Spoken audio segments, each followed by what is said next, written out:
திருச்சிற்றம்பலம். திருநாவுக்கரசு நாயனார் புராணம். திருநாவுக்கரசு நாயனார் அடியாருக்கும் அடியேன். மாசில் வீணையும் மாலை மதியமும் என்னும் திருங்குறுந்தொகையை பாடி தொழுது கொண்டு அந்த நீட்டரினுள்ளே எழுந்தருளியிருந்தார் அந்நாயனார். சிவபெருமானுடைய திருவடி நீழலாக பாவித்த அந்நீட்டரை வீணாகானமும் சந்திரனும் தென்றலும் இளவேணிலும் பொய்கையும் போல குளிர்ந்தது.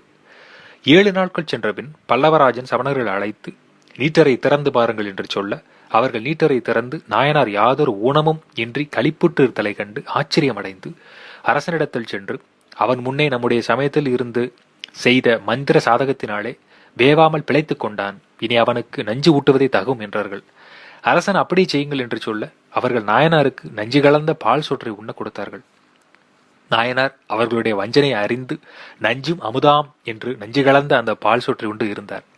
சமணர்கள் அதைக் கண்டு, இவனுக்கு நஞ்சும் அமுதமாயிற்று, இவ்விடத்திலே இவன் பிழைப்பானாய்கள் நமக்கெல்லாம் நாசம் உண்டாகும் என்று பயந்து அரசனிடத்தில் சென்று, நாம் நஞ்சை சோற்றிலே கலந்து உண்பித்தும் நம்முடைய சமய நூல்களை கற்றுக்கொண்ட மந்திர வழியினாலே பிழைத்து விட்டான், அவன் இரவாதிருப்பானாய்கள் எங்கள் உயிரும் உம்முடைய அரசாட்சியும் நீங்குவது திடம் என்றார்கள். அரசன் அதை கேட்டு, இனி அவனை கொல்லுவதற்கு உபாயம் யாது என்று கேட்க, சமணர்கள் உம்முடைய யானை அவனுக்கு எதிர் விடுவதே உபாயம் என்றார்கள். அரசனும் அப்படி செய்யும் பொருட்டு ஆஞ்ஞாபிக்க துஷ்டர்களாகிய சைனர்கள் நாயனாருக்கு எதிரே யானையை கொண்டு வந்து விட்டார்கள். நாயனார் சிறிதும் பயமின்றி சிவபெருமானுடைய திருவடிகளை சிந்தித்து யானையை நோக்கி சுண்ணவெண் சந்தன சாந்தும் என்று திருப்பதிகம் எடுத்து திருப்பாட்டில் இறுதியில் தோறும் கொடில புனலும் முடையார் ஒருவர் தமர்னா மஞ்சுவதியாதொன்று மெல்லை எஞ்ச வருவதும் இல்லை என்று பாடி அருளினார். யானையானது அந்நாயனரை வளம் செய்து எதிராக நிலத்திலே தாழ்ந்து இறைஞ்சி எழுந்து அப்புறம் போக, அதன் மேலிருந்த பாகர்கள் அதனை அங்குசத்தினாலே குத்தி திருப்பி அவரை கொல்ல வேண்டும் என்கின்ற குறிப்பை காட்டினார்கள். அது அப்படி செய்யாமல் துதிக்கையினால் அவர்களை எடுத்து வீசி கொன்று விட்டு வெவ்வேறு இடங்களில் உள்ள சமணர்களை தேடி தேடி ஓடி அவர்களை தள்ளி மிதித்து கிழித்தெறிந்து கொன்று அந்நகரத்தில் உள்ளவர்கள் எல்லாரும் கலங்கும்படி அரசனுக்கு ஆகுலத்தை விளைவித்தது. அவ்வானையை தப்பிய சமணர்கள் எல்லாரும் மானமடைந்து மயங்கி மனம் வருந்தி அரசனை அடைந்து, தருமசேனன் நம்முடைய சமய நூல்களை கற்றுக்கொண்ட மந்திரத்தின் பலத்தினாலே நாங்கள் விட்ட யானை கொண்டே எங்கள் வலிமையை சிதைத்தான் என்று சொல்லி புலம்பினார்கள். அரசன் மிக கோபம் கொண்டு இனி அவனுக்கு யாது செய்ய வேண்டும் என்று கேட்க, சமணர்கள் அவனை கல்லோடு சேர்த்து கயிற்றினாலே கட்டி கடலிலே தள்ள வேண்டும் என்றார்கள். அரசன் கொலை தொழில் செய்வோரை நோக்கி, தருமசேனனை காவலோடு கொண்டு போய் ஒரு கல்லோடு சேர்த்து கயிற்றினாலே கட்டி ஒரு படகில் ஏற்றி சமுத்திரத்திலே விழும்படி தள்ளிவிடுங்கள் என்று ஆஞ்ஞாபித்தான். கொலை தொழில் செய்வோர் அதை கேட்டு சமணர்களை உடன் செல்ல, அச்சம் சிறிதும் இல்லாத திருநாவுக்கரசு நாயனாரை கொண்டு போய் அரசன் சொல்லியபடியே கடலிலே தள்ளிவிட்டு திரும்பினார்கள். சமுத்திரத்திலே தள்ளிவிடப்பட்ட திருநாவுக்கரசு நாயனார், அடியேனுக்கு யாது நிகழினும் நிகழ்க, அடியேன் எம்பெருமானை தோத்திரம் பண்ணுவேன் என்று நினைந்து சொற்றுணை வேதியன் என்னும் நமச்சிவாய திருப்பதிகத்தை பாட சமுத்திரத்திலே கல்லானது நாயனார் மேற்பக்கத்தில் இருக்க தெப்பமாய் மிதந்தது. கட்டிய கயிறோ அருந்து போயிற்று. வருண பகவான் கல்லே சிவிகையாக அந்நாயனாரை தாங்கிக் கொண்டு திருப்பாதிரிபுலியூர் என்னும் சிவஸ்தலத்தின் பக்கத்திலே சேர்த்தான். நாயனார் அந்த திருப்பதி நின்றும் அரகரவென்னும் மோசையுடன் தம்மை எதிர்கொண்ட சிவனடியார்களோடு ஆலயத்தில் சென்று சுவாமியை வணங்கி ஈன்றாளுமா என்னும் திருப்பதிகம் பாடிக்கொண்டு அங்கே சில நாள் எழுந்தருளியிருந்தார். பின் திருவதிகை வீராட்டனேஸ்வரரை தரிசிக்க வேண்டும் என்னும் பேராசையினால் அவ்விடத்தினின்றும் பிரதஸ்தனமாகி திருமானி குளிகையும் திருத்தணை நகரை வணங்கி கொண்டு திருக்கடில நதியை கடந்து சென்றார். அந்நாயனார் சமணர்கள் செய்த இடர்கள் அனைத்தையும் ஜெயித்து வருதலை கேள்வியுற்ற திருவதிகாய் வாசிகள் சமஸ்தரும் அவ்வூரை மிக அலங்கரித்து மங்கள வாத்தியங்கள் முழங்க அவர் எதிர்கொண்டு நமஸ்கரித்தார்கள்.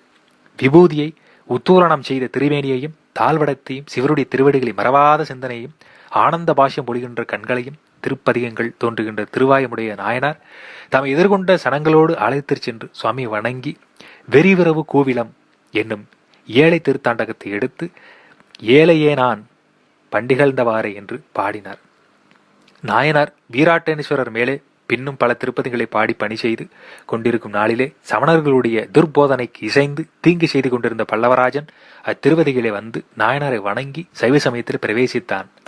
சமண சமயம் பொய் என்றும் சைவ சமயமே மெய் என்றும் பறிந்து கொண்ட காடவன் என்பவனும் பாடலி புத்திரத்தில் இருக்கின்ற சமணருடைய பள்ளிகளையும் பாலிகளையும் இடித்து அவைகளின் கற்களை திருவதிகளிலே கொண்டு வந்து பரமசிவனுக்கு குணபர வீச்சரம் என்னும் கோயிலை கட்டினான்.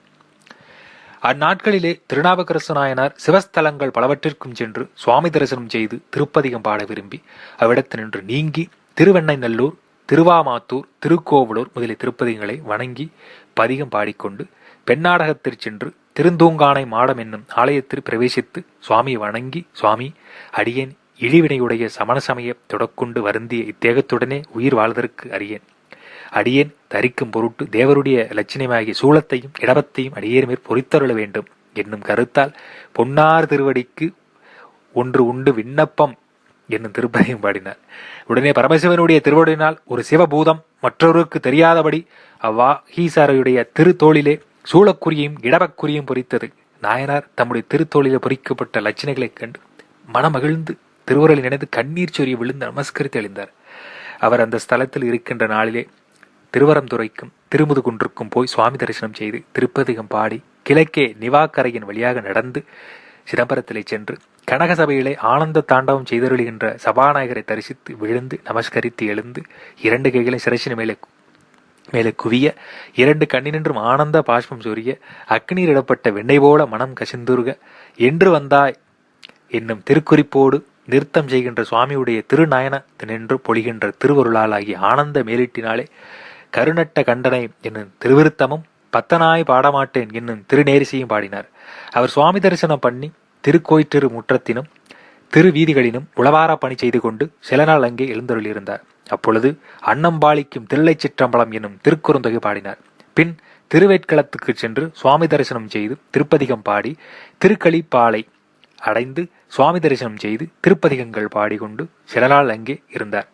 பின் அவ்விடத்தினின்று நீங்கி வழியிலே பனைக்கை மும்மத வேழ முறித்தவன் என்று எடுத்து அம்பலக்கூத்தனை தினைத்தனை பொழுதும் மறந்துய்வனோ என்னும் திருக்குறுந்தொகையை பாடிக்கொண்டு சிதம்பரத்தை அடைந்து அரியான எந்தனர் தஞ்சின்ன யானை என்னும் பெரிய திருத்தாண்டகம் பாடிக்கொண்டு திருக்கோயிலில் சென்று சபாநாதரை தரிசித்து வணங்கி செஞ்சடை கற்றை முற்ற திறநிலாவரிக்கும் என் திருநேரிசை பாடினார்.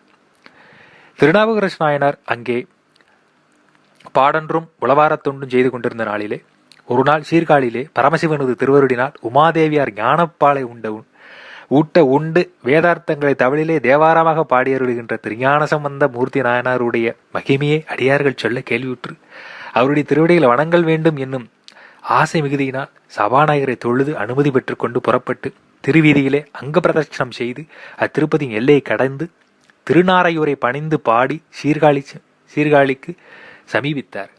திருஞான சம்பந்த மூர்த்தி நாயனார் சீர்காழி திருநாவுக்கரசு நாயனார் வருதலை கேள்வியுற்று அத்தியந்த ஆசையோடு அடியார்கள் பக்கத்தில் சூழ அவரை எதிர்கொண்டார்.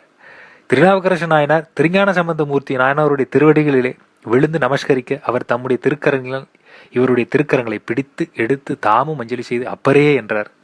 அதற்கு திருநாவுக்கரசு நாயனார் அடியேன் என்றார்.